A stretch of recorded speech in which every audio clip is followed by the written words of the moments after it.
વડોદરા શહેરમાં આવેલા ચારેય ઝોનમાં હાલ ડ્રેનેજ પ્રોજેક્ટની કામગીરી ચાલી રહી છે। જો કે ઠેર ઠેર ખોદેલા ખાડા અને કામકાજથી નાગરિકો પરેશાનીમાં મુકાયા છે। ખોદકામના લીધે માર્ગો બંધ થતા લાંબા વળાંક લેવાથી સમયનો વેડફાટ થાય છે। સાથે જ રસ્તા પર ટ્રાફિક જામની સમસ્યા પણ વધી ગઈ છે। તો બીજી તરફ ખોદકામ નજીક બેરિકેડિંગનો પણ અભાવ જોવા મળી રહ્યો છે, જેના લીધે અકસ્માતનો ભય પણ વધ્યો છે। થોડા દિવસ અગાઉ ખાડામાં પડી જવાથી યુવકના મોત મામલે કોંગ્રેસે મહાનગરપાલિકાની બેદરકારીને જ જવાબદાર ઠેરવી હતી અને હજુ પણ ખાડા એમના એમ જ છે અને કોઈ તેમાં પડીને મૃત્યુ પામે તેની જાણે રાહ જોવાઈ રહી છે। મુશ્કેલી તો ઘણી બધી છે, કેમ કે અહીંયા આખો એક સાઈડનો રોડ બંધ છે, એક સાઈડનો રોડ ચાલુ છે અને આ 1.5-2 વર્ષથી આ પરિસ્થિતિ છે। સાંજે ટ્રાફિક તમે જુઓ તો તમે અહીંથી નીકળતા તમને 2 થી 3 કલાક લાગી જાય, એટલો ઘણો ટ્રાફિક હોય છે। અમે વેપારીઓ અહીંયા જેટલા બી છે બધાને ધંધામાં બહુ તકલીફ પડે છે, ધંધો ઠપ થાય છે, ટ્રાફિકની સમસ્યા, ખાડાઓ ભૂવાઓ પડે છે અને આવતા જતાં પબ્લિકને બહુ જ હેરાનગતિ થાય છે। વડોદરા શહેરનું જે કોર્પોરેશન છે એ ઘોર નિંદ્રામાં છે, એ આપણે સ્પષ્ટપણે જોઈ શકીએ।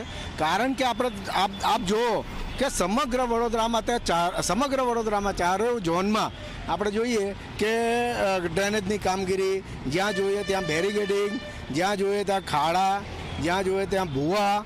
આ અત્યારે જે વડોદરા શહેરના જે નાગરિકો છે એ પરેશાન થઈ ગયા છે અને જ્યાં જોઈએ ત્યાં અત્યારે બેરિકેડિંગ આપણે જોઈએ અને જેના કારણે આ વડોદરા શહેરના અત્યારે જે ટ્રાફિકની સમસ્યા છે એ અત્યંત ભયંકર ટ્રાફિકની સમસ્યા છે। કોઈ જગ્યાએ ટ્રાફિકના જવાનો પણ ઊભા નથી રહેતા। વડોદરાના ચારેય ઝોનમાં કહી શકાય કે અત્યારે મહાનગરપાલિકા દ્વારા ડ્રેનેજ પ્રોજેક્ટની કામગીરી જે છે તે કરવામાં આવી રહી છે। મહત્વની વાત છે કે આ કામગીરીને લઈને સામાન્ય નાગરિકને મોટી મુશ્કેલીનો સામનો જે છે તે કરવામાં આવી રહ્યો છે। સતત શહેરના ચારેય ઝોનમાં આ જ પ્રકારે જે ડ્રેનેજની પ્રોજેક્ટની જે કામગીરી જે છે તે તત્કાલ ધોરણે કરવામાં આવી છે। જે પ્રોજેક્ટ ચોમાસા પહેલાં પૂરો કરવાની વાત જે છે તે પાલિકા તંત્રના અધિકારીઓ જે છે તે કરવામાં આવી રહ્યા છે, પરંતુ ક્યાંક ને ક્યાંક વડોદરા શહેરના અકોટા વિસ્તાર હોય ત્યાં વિસ્તારની જો વાત કરીએ તો છેલ્લા 1.5 થી 2 વર્ષથી આ એક સાઈડનો રોડ જે છે તે સતત આ પ્રકારની કામગીરીને લઈને બંધ કરવામાં આવ્યો છે, જેને લઈને નાગરિકોને મોટી મુશ્કેલીનો સામનો જે છે તે કરવામાં આવી રહ્યો છે।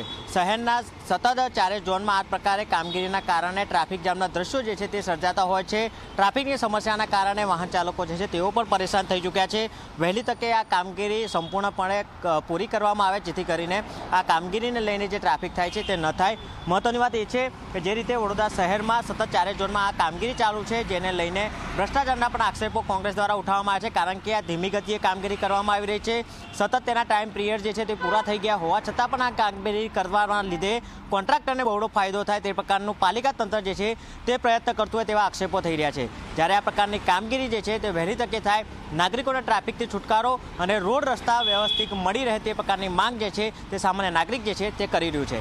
કેમેરામેન મુકુંદ દવે સાથે જયંતિ સોલંકી, જી મીડિયા, વડોદરા। તો બીજી તરફ કોંગ્રેસે કરેલા કોન્ટ્રાક્ટર અને શાસક વચ્ચેના મિલીભગતના આરોપોને કોર્પોરેશને નકાર્યા છે। સાથે જ કહ્યું છે કે શહેરમાં ડ્રેનેજ પ્રોજેક્ટનું કામ ચોમાસા પહેલા પૂર્ણ કરી દેવાનો પ્રયાસ ચાલુ છે। તો બેરિકેડિંગ વગર કામ જ્યાં થતું હશે ત્યાં કોન્ટ્રાક્ટર સામે દંડાત્મક કાર્યવાહી કરવામાં આવશે। કામગીરી કરવી ખૂબ જ જરૂરી છે। હમણાં બિલકુલ ટ્રાફિકની સમસ્યા થાય છે, તેના માટે વિવિધ ડાયવર્ઝન આપેલા છે, પરંતુ ડ્રેનેજની કામગીરી અતિ આવશ્યક એટલા માટે છે કે ચોમાસામાં ફ્લડ સિચ્યુએશન થાય છે, વિવિધ જગ્યાએ પાણી ભરાવાના પ્રશ્ન તેમજ ડ્રેનેજ ઓવરફ્લોના સમસ્યાના નિવારણ પર ચોક્કસપણે ડ્રેનેજ લાઇન નાખવી જરૂરી જણાય છે। તે અર્થેથી તમામ જગ્યાએ હાલમાં કામગીરી ચાલુ રહી છે।